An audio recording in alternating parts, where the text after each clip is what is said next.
तो hi guys, पढ़ाई बेहतरीन तरीके से कर रहे होंगे, यानी कि कंसंट्रेशन स्टडी या साइलेंट वातावरण रहना चाहिए। देखो, और ये जो क्वेश्चन है सूचना तकनीकी रीट लेवल फर्स्ट और सेकंड के अंदर एग्जाम में ट्रेंड करेंगे।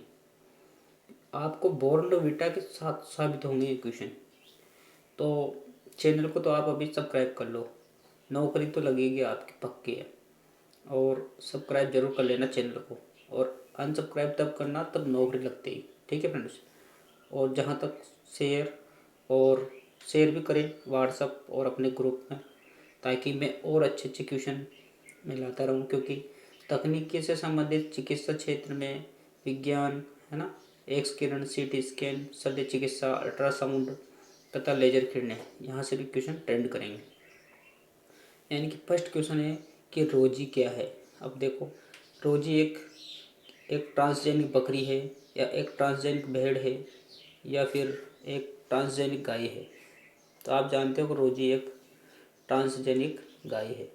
आप जानते हो कि जो गाय थी उसके अंदर जीन वैज्ञानिकों ने डाले थे, तब जाके ये एक ट्रांसजेनिक बनी।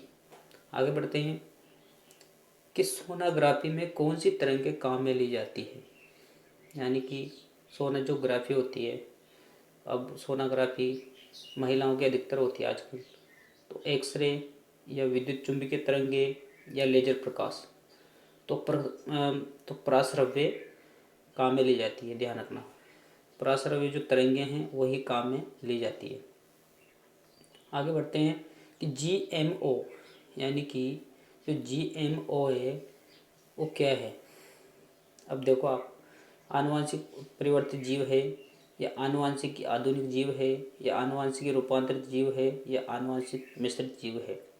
तो आप जानते हो आनुवांशिक जो रूपांतरित जीव है वो GMO है। ध्यान रखना। आगे बढ़ते हैं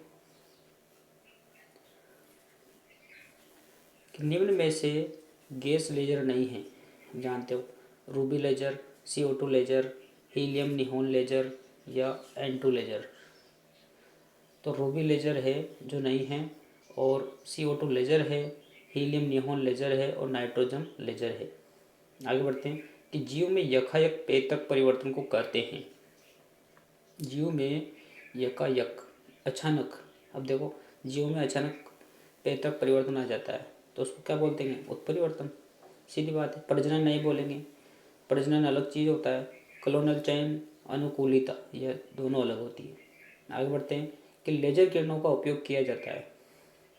अब जो आजकल सूचना तकनीकी के अंदर लेजर किरणों का प्रयोग हो रहा है, आप जानते हो, तो उसका प्रयोग किस में किया जाता है? उपयुक्त सभी में। नेत्र दृष्टि दोष दूर करने में, ठीक है, और आप बताओ कैंसर उपचार में, ओके, त्वचा के दाग धब्बों को दूर करने में, और उपयुक्त सभी में। तो ध्यान रखना, उपयुक्त सभी में। आगे बढ़ते हैं कि निम्न में से किस जीवाणु से प्रतिबंधित एंजाइम प्राप्त होते हैं? E coli, H influenzae, I एक्सोटिस, ये सभी। तो जीवाणु प्रतिबंधित प्राप्त होते हैं इनमें सभी में। आगे बढ़ते हैं कि गुणसूत्रों के जाल को अभिरंजित नहीं कर सकते हैं। जो गुणसूत्र जाल है तो उसको अभिरंजित कौन नहीं कर सकता है? Crystal violet. ध्यान रखना, क्रिस्टल वायलेट नहीं कर सकता है। फ्यूलजन अभिरंजन से, कार्मिन से, और दोनों से, तीनों से कर सकता है। आगे देखते हैं इसको। गुणसूत्रों के जाल को अभिरंजित नहीं कर सकते हैं, यानी क्रिस्टल वायलेट से नहीं होगा, कार्मिन से अभिरंजित कर सकते हैं, फ्यूलजन अभिरंजन से कर सकते हैं, हीमेटोजाइलिन से कर सकते हैं। ध्यान रखना। तो ये तीन चीज़ आपको ध्यान रखना है।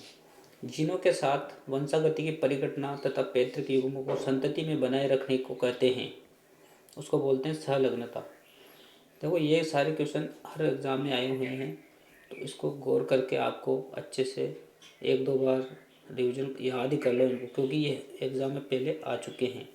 2-3 बार वीडियो देख लो। DNA की सबसे छोटी इकाई को पुनर्योजन हेतु सक्षम होती है, कहलाती है। अब आप जानते हो जो DNA की जो सबसे छोटी इकाई है पुनर्योजन हेतु सक्षम कहलाती है, कौन सी? रिकॉन। ध्यान रखना, रिकॉन जो पुनर्योजन हेतु सक्षम होती है, ठीक है। नीचे दी गई तालिका में गलत मिलाई गई मदों को चुनिए। अब आप जानते हो अब मिलाने वाले क्वेश्चन भी एग्जाम में ट्रेंड करते हैं।